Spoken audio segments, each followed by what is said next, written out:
Howdy folks, this is Andy Griffiths of GamerZines.com and you're watching a video verdict on Pac-Man Championship Edition DX+. Now this game originally appeared on Xbox 360 and PlayStation Network back in 2010, and a few weeks ago, in 2013, it's appeared on PC via Steam. Completely randomly, Namco Bandai didn't let us know it was happening. It was literally a case of, oh, this is here to buy for $7.99. The good thing about it is it does pack in all the DLC for the console editions for no extra cost, which is nice. And yeah, the good news is it's a really solid port. That may sound like damning with faint praise, but it's really good. I'm really enjoying it. I loved the console version back in the day, and you know, the PC version, it feels every bit as good, to be honest. You know, you've got all these different visuals to play with. You can mess around with the character art, which is great, and you can mess around with the awesome soundtrack. Which even better about the soundtrack is that when you get it on PC, it's in a raw audio format, so you can easily output it to MP3 or whatever you want to do, which is, you know, again, a nice touch. I don't know how deliberate that was, but yeah, it's a nice touch. So with the game is pretty simple, to be honest. You are Pac-Man, you are chomping yellow things and fruit for reasons unbeknownst to anyone else, and basically your job is to stay alive by running from ghosts. Now where Championship Edition is slightly different is that as you chomp these little yellow biscuit things, the speed of the game does speed up, and as you get more ghosts chasing you, the speed of the game also speeds up. So it's a really interesting paradigm because it's all about getting quicker. As you get quicker, the game gets harder, but it's kind of awesome as a result, because you really get to FIFA pitch levels really quickly, and the missions are specifically designed to like take advantage of that. So you'll have missions like this, which are a 5-minute timer track trial mode, where it's all about just getting the most amount of points as possible, whereas you get other ones, I'll bring up bombs in a minute, whereas you get other ones which are purely about collecting fruit in the shortest amount of time possible, and you'll have, say, 1 minute to do it. It's a really good system and it works fantastically well. It was great when it was first unveiled in like 2010. This might be good. Oh, I don't know why that guy's running. It was a great system when it was first unveiled in like 2010, but in 2013 it still feels just as revelatory, which is great. I'll show you the bombs in a minute as well. Now bombs were a new thing that I kind of hated, you know, as a bit of a Pac-Man fan, mainly because they, I don't know, they cheapen it a little bit. Like you only get a limited amount and you collect more. You collect more as they go, but you know, as they just appear on the screen. But they're quite easy to use. They're like a great get-out-of-jail-free card where you can spawn all these ghosts or get them, basically pull them so they follow you. But then you can just use a bomb, like when you get stuck in a really bad position, like here, and all within the vicinity will just go back to their starting point, which is really cool for time attack and stuff. And you can change the settings so that bombs don't, you know, they aren't a factor, you can't use them, but you know, just want the classic Pac-Man experience, really. But yeah, this is pretty much it. This is Pac-Man, but it's FIFA pitch. I like it. It's nice. And with the DX Plus edition, they've added a few things as well. Like for example, when you turn, if you see sparks coming out from underneath Pac-Man, if you turn, then you get a quicker turn, which again is a cool, nifty touch that not a lot of people will appreciate, but like high-level tournament players will really dig. You know, obviously, I'm talking about a tournament scene which really.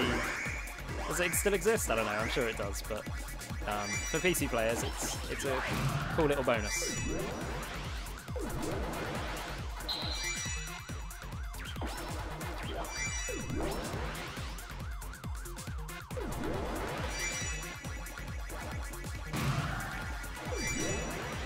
Oh, it's worth mentioning as well that as you use bombs, your speed goes down, so there is a bit of a risk-reward mechanic to it, and you are kind of negatively impacting the pace of Pac-Man and all the ghosts around you, because the quicker the game, the more you can accomplish. Sorry, the quicker the game's speed, the more you can accomplish in the time that you're given. But obviously, you know, you don't want to get to a point where you're risking the life of your little Pac-Man.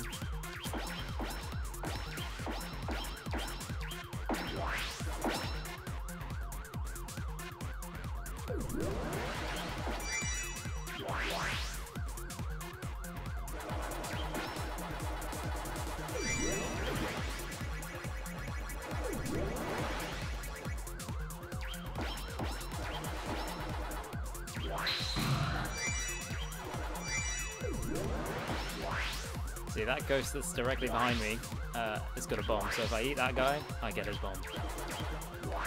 Oh, it's getting tight now.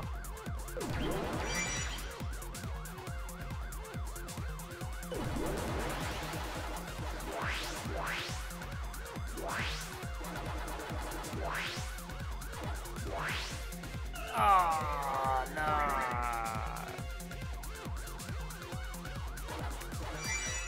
It's worth mentioning that I'm using an Xbox 360 pad to play this.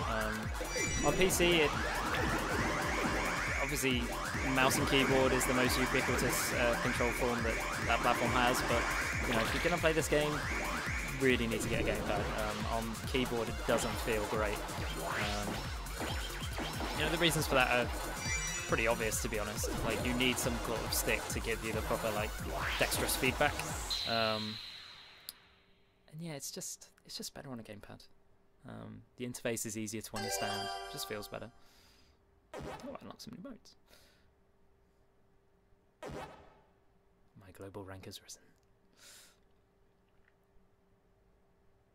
But you can see exactly how many points you scored on a second-to-second basis and how it jumps up. And it's really cool. Like, they've thought about this a lot.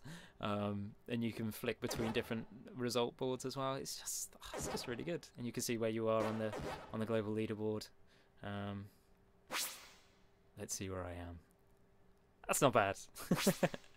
There's only 9,000 people on this leaderboard though. The other really nice touch with regards to the leaderboard support is the fact that you can watch replays.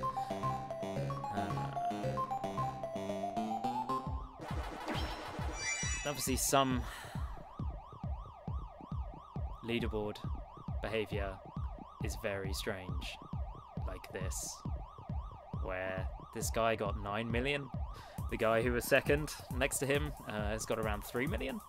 So his performance, you can imagine, would be quite impressive. However, when you click his replay, this is what happens.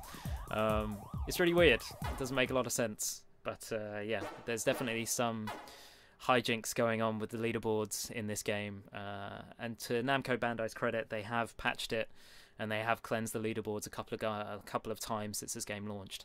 But it's still very much riddled with cheating and exploiting and people using trainers and stuff like that, which is sad in one way, but then, you know, you've got the leaderboard comparison with friends there that you can really just compare it with people that actually matter, not people that you haven't met.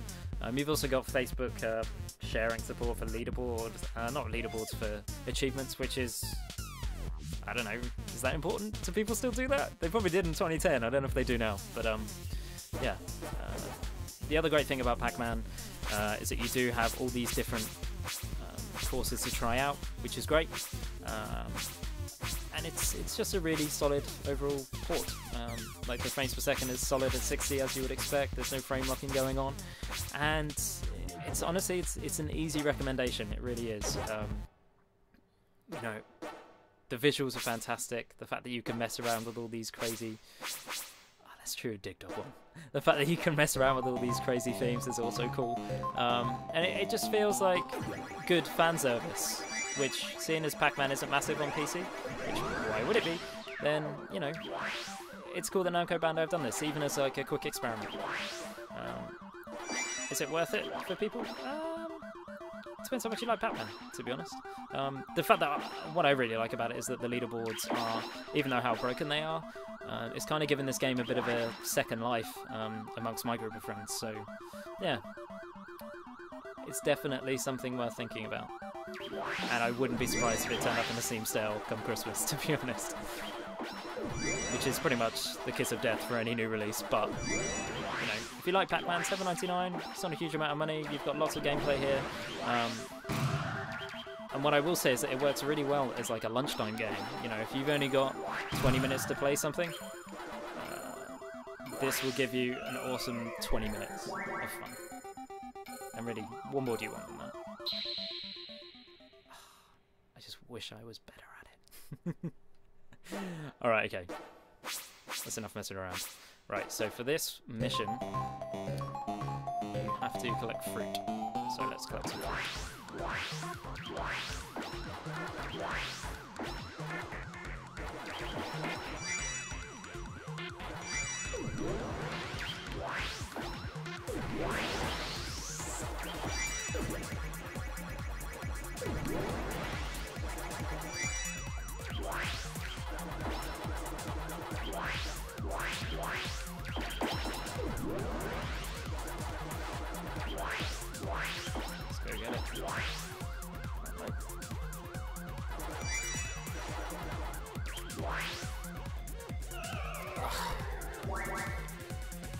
I'm not going to do this. Especially if I do that. There we go. Got it. Right, one more to go. Did I do it?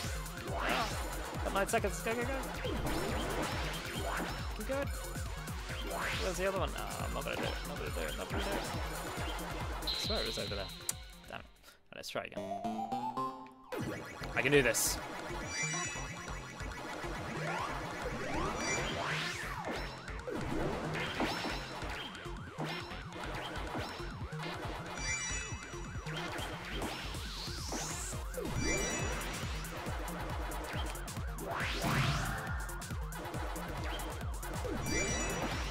There are definitely some pro Pac-Man players out there who are not going to be happy watching me play. But, you know, people have to start somewhere, right? You can't get good at Pac-Man overnight. That takes years of dedication.